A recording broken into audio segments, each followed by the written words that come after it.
continue to brush Angus, and when I'm done I'm going to flip him over and do the other side.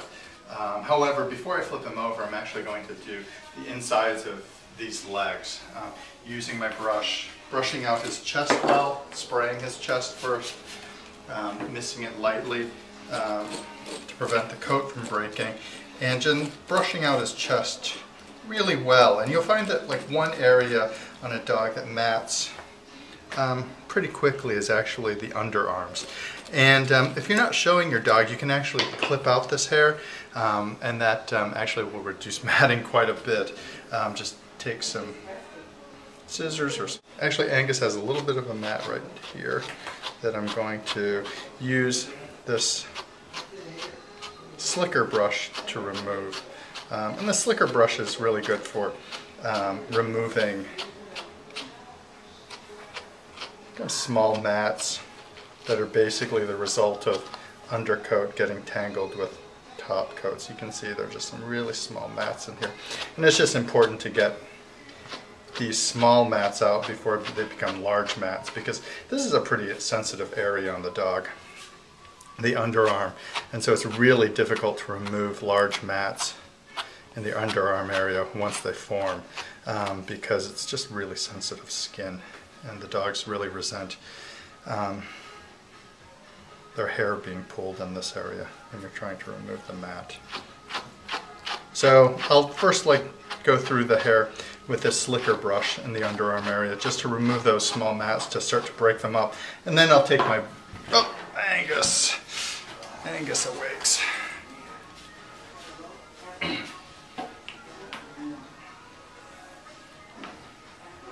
Then I'll take my greyhound comb and actually comb out the area. So I first removed most of the mat using my slicker brush, and then I've gone back and used my greyhound comb to make sure that I've removed all of the mat from the area.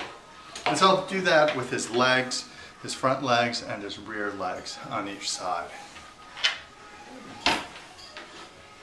Just brush through the area really thoroughly first after I spray it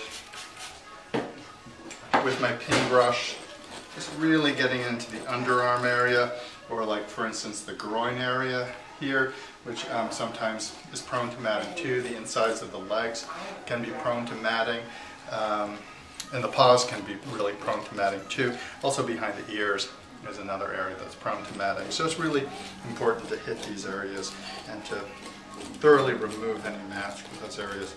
And of course it's good for the health of the dog to remove mats as soon as they form, really, or almost as soon as they form, just because it improves air circulation to the dog's skin, and it can reduce the incidence of skin diseases.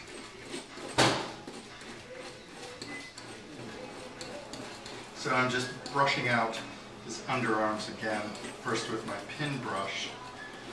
You know, just brushing fairly vigorously.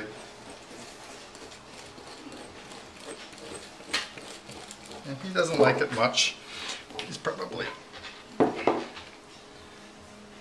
brushed out this week. Angus, hey, stay. And sometimes you might find that you need to get a friend to help hold the dog while you're brushing the mats out in the underarm area, because they really don't like to be brushed here. Or at least that's what I find with my dogs. They really don't like to have their underarm areas brushed.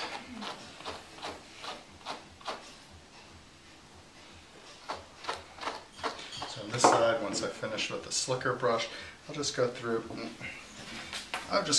with my comb, and I'm actually just going to try combing him in a standing position, combing his underarm area in a standing position. Which really isn't working very well because he has so much coat. Angus?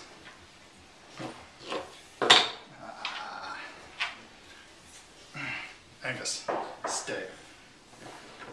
Good boy. Yes, I'm just gonna comb out his left underarm right now. Just make sure that all the mats are out,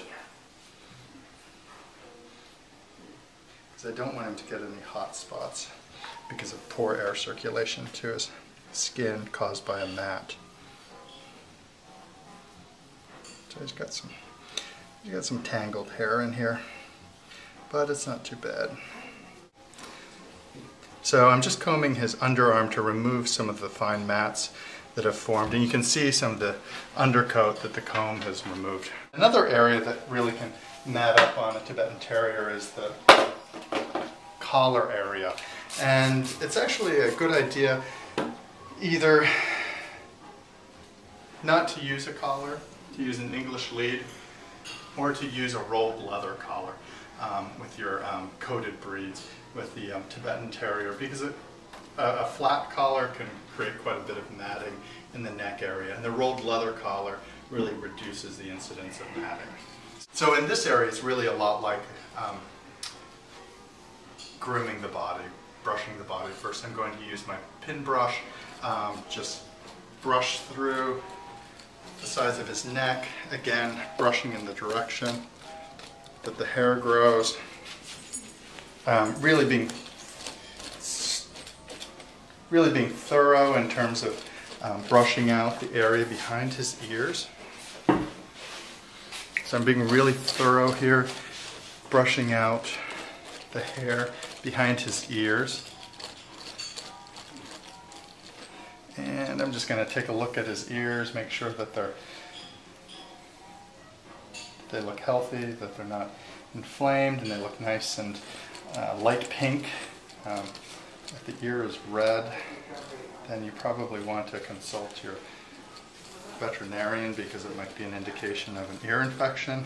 So I can just, brush out his top of his head. Again, I'm going to just spray lightly with some of the water and conditioner mix. And I'm just going to brush out his chest again, starting at the bottom, brushing in the direction that the coat grows, and moving up the chest.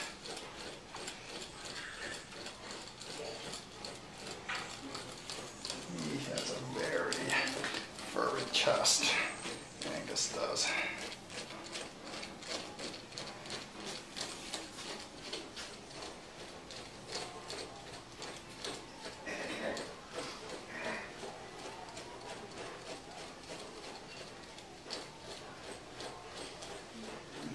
Brushing under his chin.